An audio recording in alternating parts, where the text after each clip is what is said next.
Yo, what's happening guys and gals? Welcome back to my channel. I'm Cemil Turan and today I'm gonna discuss or tell you how to prevent atherosclerosis. And before you decide to do anything, just lean back and have a cup of coffee or tea like I do. Don't waste your precious time and let's begin. Okay, first of all, we gotta define the atherosclerosis and you might ask, what is atherosclerosis? What it is, you might ask. And the answer is, the definition of atherosclerosis is thickening or hardening of the arteries. It is caused by buildup of plaque in the inner lining of an artery. As you can see, over time, the worse habits you have, the older you get and higher inflammation on all sorts of things you have, the worse it gets over time. And after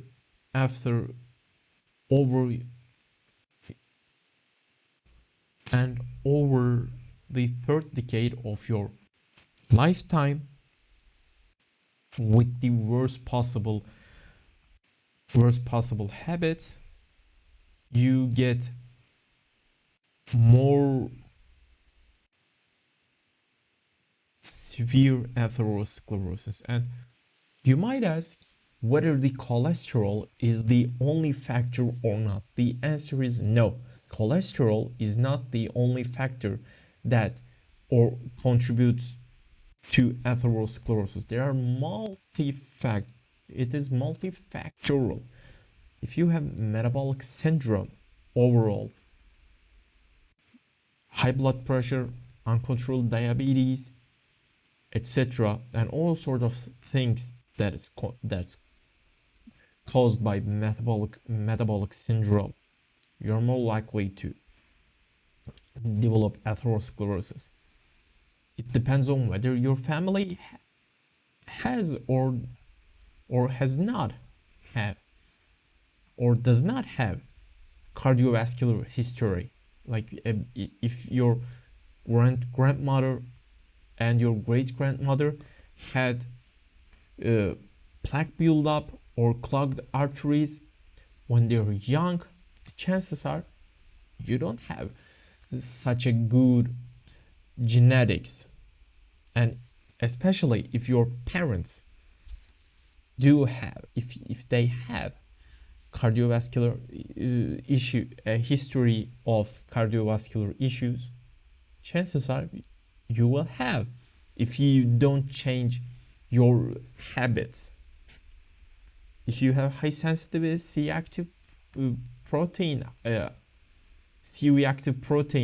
high enough, if you have that thing high enough, you're gonna accelerate how you build up plaque. And of course, high blood pressure. And also it's necessary to mention angiotensin 2, because angiotensin 2 can increase the blood pressure, and also high angiotensin 2 also increases the plaque buildup. Also high TGF beta and TNF alpha and other sort of inflammatory cytokines like interleukin 6. And also, as I said, uncontrolled diabetes and serum glucose and advanced glycation end products, and also hyperinsulinemia accelerate the development of atherosclerosis. And also, keep in mind that the hyperinsulinemia thing is insulin is not a selective anabolic hormone. Whatever you have, it just push the accelerator pedal all the way down. If you're developing atherosclerosis, it's gonna worsen it. If you're developing FSGS, focal segmental glomerulosclerosis, it's gonna accelerate that. If you're building muscle, if you have low inflammation and sort of things, the perfect perfect environment for the anabolic activity. It's gonna accelerate the muscle accretion, the protein accretion. If you let's say you have a cancer cell in your lungs, it's gonna accelerate that too. It is a non-selective hormone. Also lifestyles like exercising, non-exercising, smoking, and also having high saturated fats in your diet are a risk factor. Also, it goes, I know it goes hand in hand with the metabolic syndrome, but having high reactive oxygen species in general accelerate the atherosclerosis via increasing the oxidized LDL particles that can easily contribute to plaque buildup. So, in order to prevent multiple or most of those factors, you gotta address the root cause. If it is caused by metabolic syndrome, like if you're fat, watch your body fat levels. Maintain your insulin sensitivity. Don't skip if you have high blood pressure, don't skip your prescribed blood pressure medications. Keep in mind, again, all of those things I mentioned synergistically accelerate the development of atherosclerosis, like the equation of 1 + 1 = 3. Also, I created a cholesterol chart for dummies. I repeat, for dummies, for those who have no idea or have hard time getting it. There are well-known risk charts, well-known cholesterol goals for patients who have myocardial infarction or have a family history of cardiovascular diseases. There are charts for it. This chart is very similar, very close to their suggestions, but it is not the same. So before making a decision, keep in mind that this is a very general, broad rules for those who don't have any idea about cholesterol management.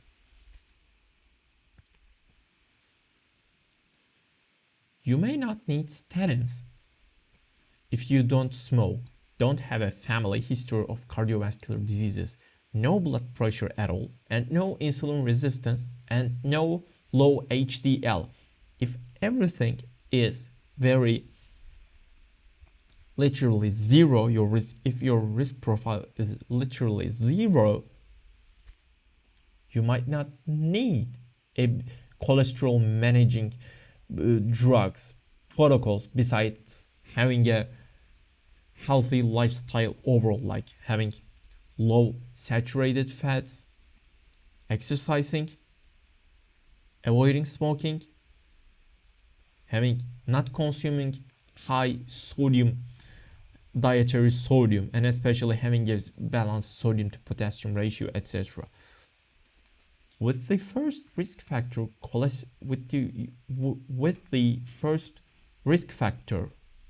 after having the first risk factor, like having risk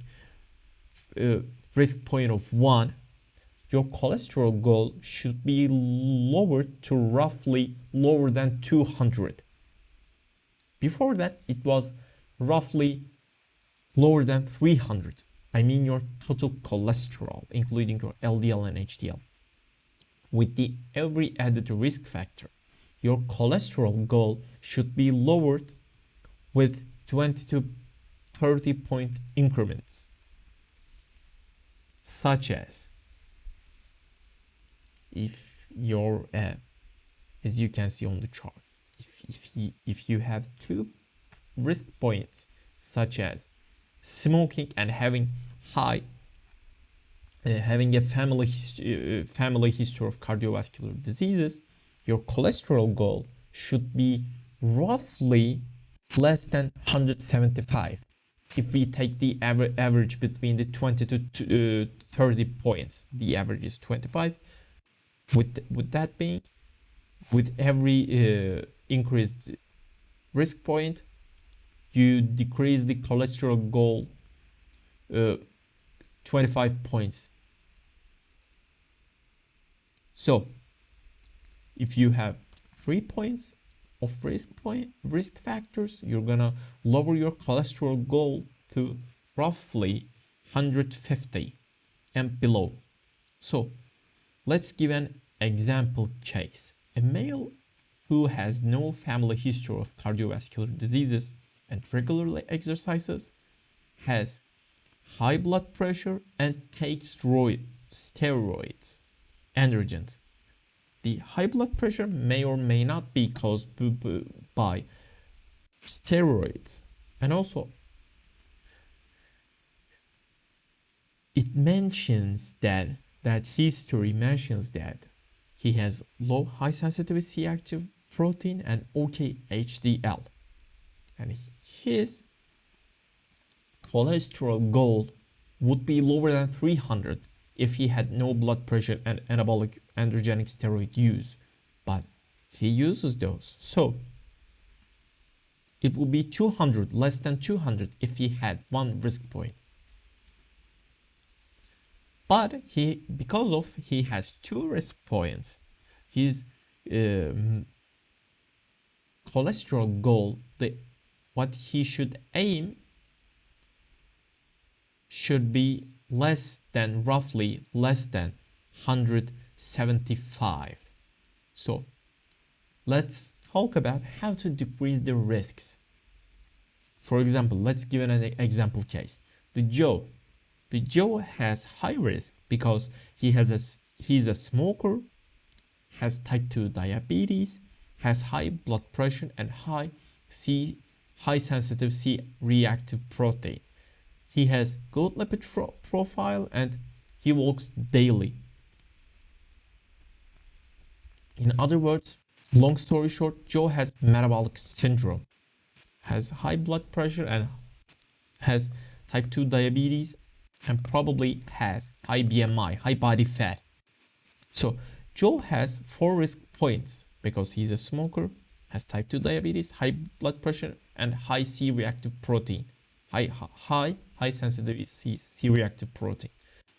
So his cholesterol goals in order to avoid atherosclerosis should be roughly lower than 125, and it's a pretty low goal if you ask me. In order to lower his risks, he can stop smoking. He can take the blood pressure medications that are prescribed by his general physician. Then his risk, if he does 2 of those things, guess what? His risk score goes down to 2, which means that his cholesterol goal would be 170, lower than 175 instead of 125 because of the lowered risk points. So you might ask what to do if taking lifestyle measures are not enough, like avoiding smoking, exercising, avoiding unhealthy fats overall. Obviously, if those things worked for everyone, there will be no one popping statin pills. But obviously, some people still do have high cholesterol because of the many things. The first line of choice, the first line drug of choice is statin. 99% of the time, almost. The inhibiting the HMG-CoA reductase, it decreases the secretion of cholesterol from the liver. And let's say somehow the cholesterol goal, the patient haven't achieved the cholesterol goal because of the multiple things, even after increasing, titrating dose up to 2 to 3 times higher than the initial dose. So what to do after that, you might ask? The answer is, if cholesterol goals is not achieved again, the secondary drug like ezetimibe might help patients to reach their cholesterol goals. Keep in mind, there is no free ride. Statins are generally well tolerated, but they might come with nasty side effects, including the myalgia, muscle pain, tendon pain, and tendinopathy, tendon diseases like tendinitis or tendinosis. They increase the risk of type 2 diabetes. They might cause brain fog and depression. And also, they might increase creatine kinase and liver enzyme values. They are slightly liver toxic, and they increase the muscle breakdown. And historically, there was one statin withdrawn from the market because of the increased incidence of rhabdomyolysis, which is literally shutting down of your kidneys because of the excessive muscle damage. So there are possible causes of those side effects, and that possible causes are lipophilicity. If a statin can easily enter your blood-brain barrier, if they can go through your blood-brain barrier, chances are they are highly lipophilic. Lipophilic statins can go easily enter the cell passively, diffusely, and the same thing goes for your brain too. They can easily enter your brain, and then might cause brain fog and depression. Also, half-life. If a drug has a longer half-life, it can easily increase the serum concentrations over time, and then you might have, or the statin user might have, more side effects because of it. Also, the potency, the inhibitory concentration of a drug has a determining role to whether it will work in lower concentrations or not. So, for example, the worst combination would be like having high inhibitory concentration, having a very low inhibitory concentrations of HMG-CoA reductase, having very high, very long half-life, and very high lipophilicity. That would be probably the worst combination a drug can have. I mean the statins. Also, if you ask my personal, this is completely anecdotal, by the way. My personal choice would be rosuvastatin, because rosuvastatin is hydrophilic, it's not lipophilic.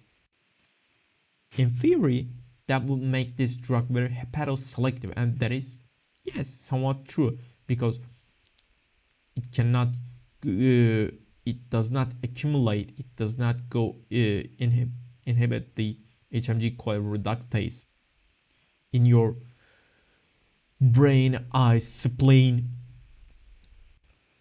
and other various of organs compared to other lipophilic statins. But on the contrary to that statement, the rosuvastatin is one of the most tendinopathy associated statins.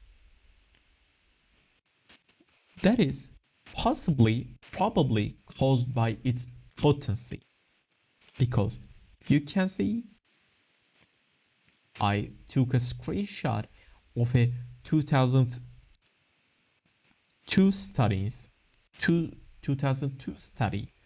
that showed that the 50% inhibitory concentration of rosuvastatin was 5.4 nm compared to 8.2 for atorvastatin and 11.2 for simvastatin and 44.1 for pravastatin. So In other words, it says that rosuvastatin will lower your HDL on much lower doses compared to other statins. And the 2003 study confirms that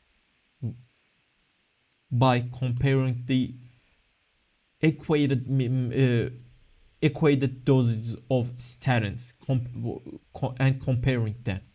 And when they compared 10 milligram rosuvastatin against 10 milligram of atorvastatin and 10 milligram of simvastatin and 10 milligrams of pravastatin, you can easily see that 10 milligrams of rosuvastatin decrease the LDL cholesterol by 45.8% compared to its baseline, while none of them have achieved over 40% of reduction. It means that it almost decreased LDL concentration by half. It literally almost halved the LDL concentration. And if you take a look at the percentage of the patients who achieved the LDL or the total cholesterol goals, you can see that on 10 milligrams of rosuvastatin, 128 patients out of 156 achieved the goal serum concentrations, while none of them have achieved. And the funny thing is, if you take a look at the 40 milligram group, 40 milligrams, the group of atorvastatin, the 40 milligram group almost achieved the same result, but it was in 40 milligram group. Again, the 40 milligram group achieved the 132 of 156. So 132 patients out of 156 patients achieved the goal. And if you take a look at the 20 milligram group, you can easily see that in 20 milligram group, almost every patient achieved the cholesterol goal, while none of them outperformed, none of other statins outperformed the rosuvastatin when compared to 20 milligram when they are compared to 20 milligrams of rosuvastatin. So again, please watch my previous videos. There is no doubt that ARBs, angiotensin 2 type 1 receptor blockers, antagonists, save lives. They do save lives. There is no doubt about it. And AT1 receptor stimulation accelerate the atherosclerosis. And also, we know that rosuvastatin worsen the HOMA insulin resistant score. And also telmisartan, we know that telmisartan improves that. So you might ask, or this time I ask you to think that whether the combination has potential effect of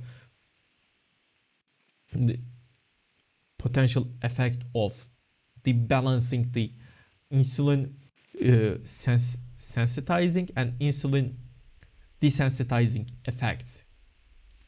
And the answer is yes. There was a Greek study compared to Greek adults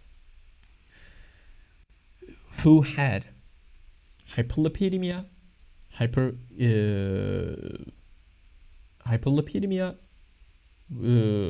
uncontrolled fasting blood glucose,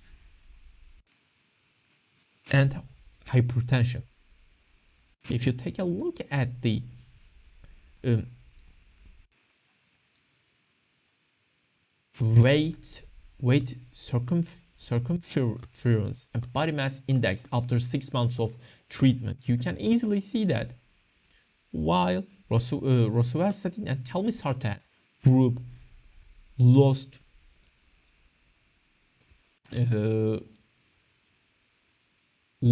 or made their waist thinner and lost body weight and also lost BMI. None of the either rosuvastatin irbesartan or rosuvastatin olmesartan group, none of them lost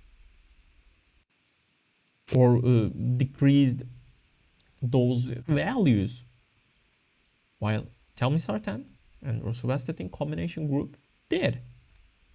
So again, if we take a look at the values after 6 months of high sensitive C-reactive protein, we can see that telmisartan group had the lowest high sensitivity C-reactive protein among all of the groups. It means that telmisartan and rosuvastatin combination group decreased the high sensitivity C-reactive protein by 44%, while the others decreased by 12% and 22%. And their lipoprotein concentration, lipoprotein small a concentration, which is highly associated with atherosclerosis development. You can see that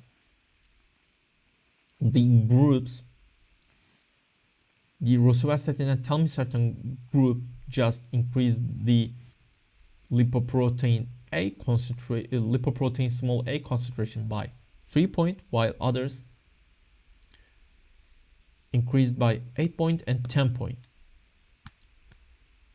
And again, if we take a look at the HOMA IR and HOMA B, which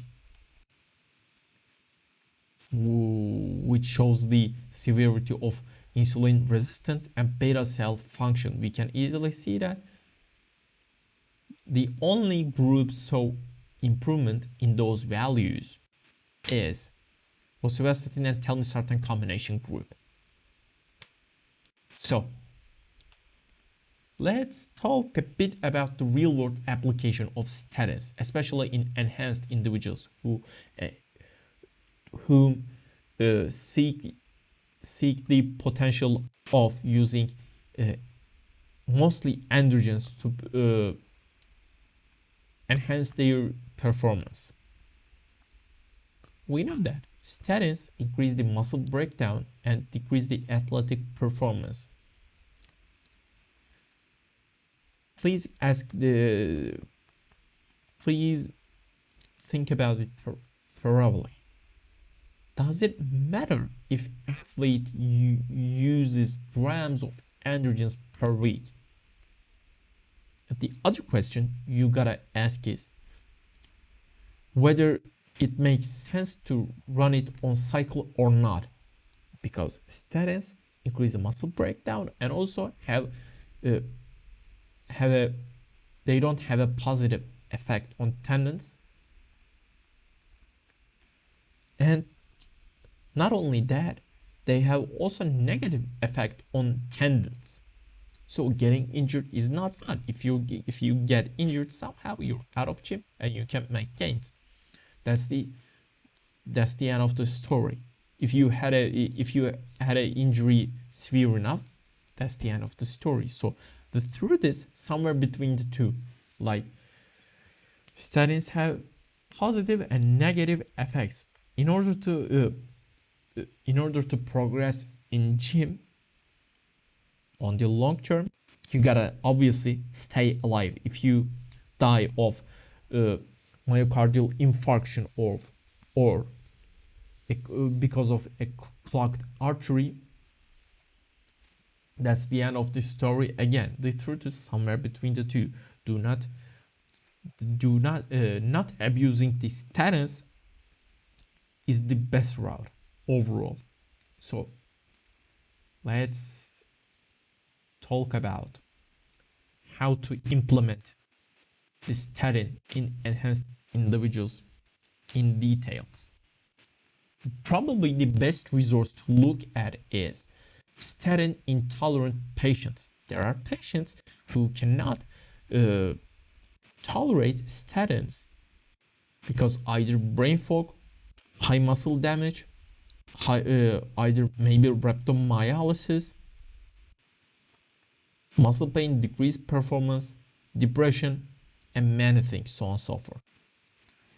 In those patients, they try to microdose or subclinical dosages and every other day protocols or even every 3-day protocols to achieve their LDL goals, or if they cannot achieve, their goal becomes to lower the LDL as much as possible. The general rule is less than 20% of reductions are less than 20% of reduction does not change mortality rate. So if you don't have more than 20% of reduction, it is ineffective. That's the consensus. But in statin intolerant patients, things obviously change. So how that thing applies to bodybuilders? And the answer is steady low dose statins can help prevent heart fibrosis and atherosclerosis and even left ventricular hypertrophy. So increasing the statin dose on cycle is likely to counterproductive and increases the injury risk with concomitant high training volume. Imagine increasing or starting statins on your cycle while you're purposely increasing the muscle breakdown via high training volume. Does it make sense? It does not make sense at all. Keep in mind that, as I've said, there are other drugs that do not inhibit HMG-CoA reductase. And one of those drugs is Ezetimibe. It is a drug that lowers your cholesterol, serum cholesterol, via preventing the intestinal absorption. It is very tolerable, and especially among the statin intolerant patients, it is quite tolerable because they cannot reach the LDL goal with one drug, so they add a second drug, which is Ezetimibe. And even a patient is, let's imagine a patient who cannot tolerate even a single pill of statins, they can prescribe Ezetimibe and they can at least reduce their LDL cholesterol like 10 to 20, roughly borderline 20%. And it has a potential role on cycle as well as in statin intolerant patients, as I've said. So the drug protocol of an athlete, this is the most important part.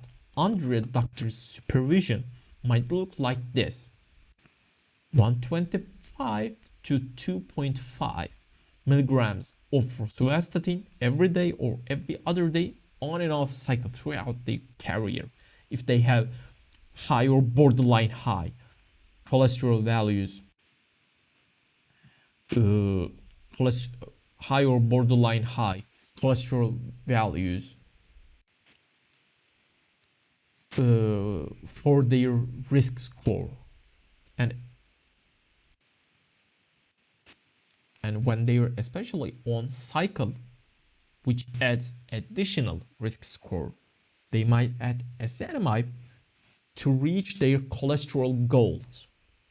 So that combination is quite powerful, and combination of statin, ezetimibe, and ARBs or ACE inhibitors.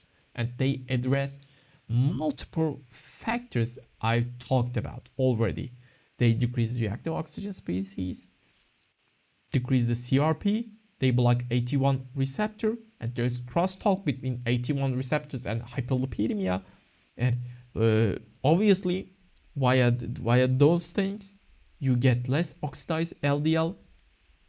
They both lower TGF beta and TNF alpha and other inflammatory cytokines. And obviously, first and foremost, they lower LDL, which is the route of primary mortality rate reduction, because we know that by decreasing the LDL, most of the time you decrease the mortality rate, but while HDL is protective, we know that, but only raising the HDL does not always decrease the mortality rate. How do we know that? We know it because of the niacin studies. Niacin does not decrease the mortality rate, even though it drastically boosts your HDL count. So this is from another study which looked at the diameter stenosis and plaque buildup on, as far as I can remember, that thing was on rabbits, and that showed that statins and ARBs almost had the same effect on preventing the atherosclerosis and plaque buildup. And if you take a look at the combination group, you can easily see that they had the lowest diameter stenosis percentage and the lowest plaque buildup and area stenosis. And that's, I personally think that that's the best thing I can show to you to prove that combination of ARBs and statins is protective. And that's, guys, that's pretty much it. And again, thank you so much for you guys and gals for watching. If you like this video, don't forget to comment, share, and subscribe to my channel.